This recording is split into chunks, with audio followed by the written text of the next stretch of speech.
system. Nigerians say this is a road which the country has walked before, and individuals like the former PDP chairman in Lagos, Olatunji, is not comfortable with the committee.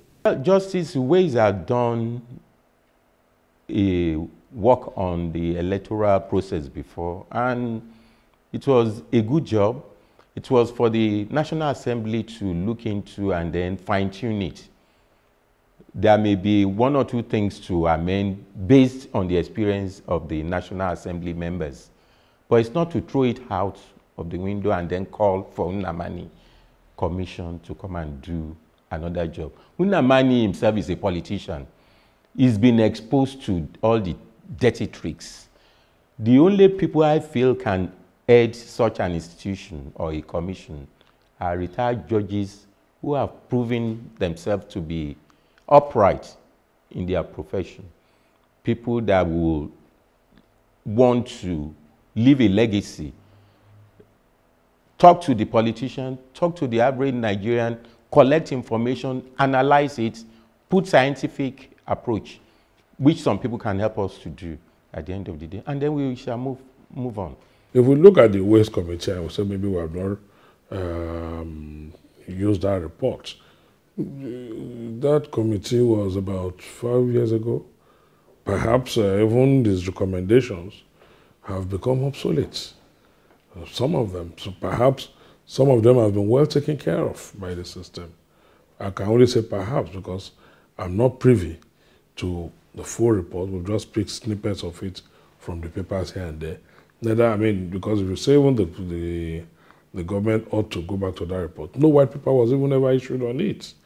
But even the administration that set it up, they didn't take a firm position on its recommendations. If that had been done and there had been a white paper, there had been full recommendations by the government, perhaps there might not be need to call another committee to review what it has done or improve upon it. Because the government then did not issue any white paper on both the Waste Committee or even the Constitutional Conference. Mr. Nnamani is quick to correct the notion that there's an element of political sentiment in its operations. Any person thinking that public hearing is a political rally is making a mistake. People are coming to public hearing to make a contribution, to air their views on a particular subject, which means they have taken time out to prepare their presentation, or they have an idea, they have thought about the problems and how to solve it. So it's not a political rally. It's something that requires some elements of intellectual exercise. You have to think deep and come up with fresh thinking. How do we make it better? You know, the easiest thing people do is to criticize. Well, when you ask for suggestion, constructive suggestion, it's lacking. The committee is also to take a holistic look at the recommendations of Justice Uwais Electoral Reform Committee, and they include institutional, legal and administrative reforms that should be carried out to reposition INEC and make the democratic process credible.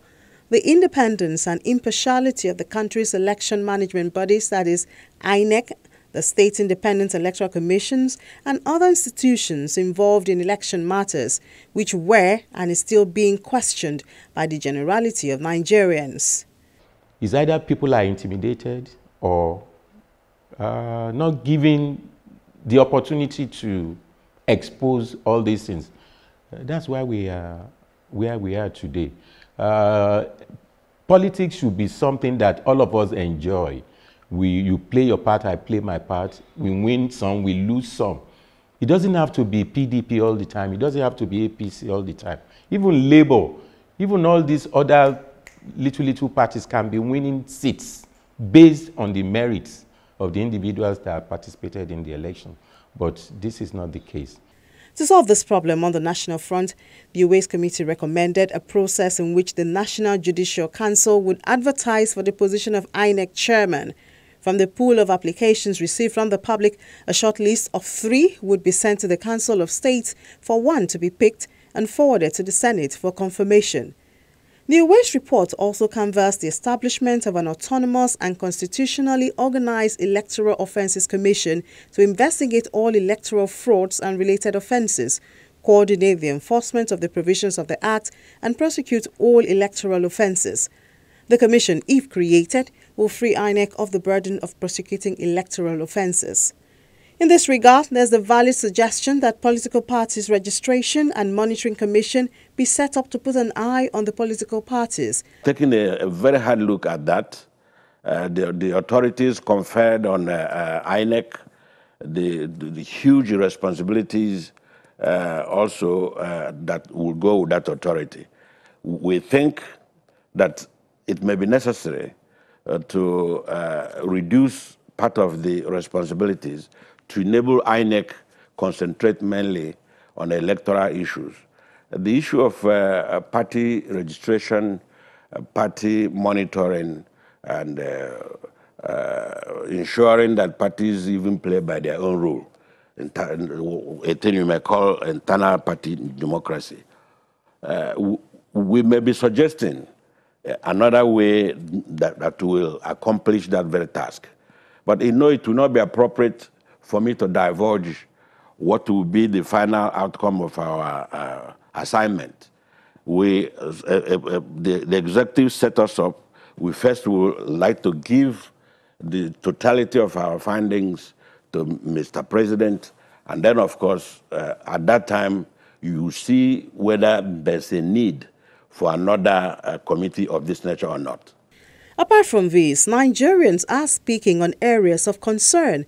Cost of elections is top on the list.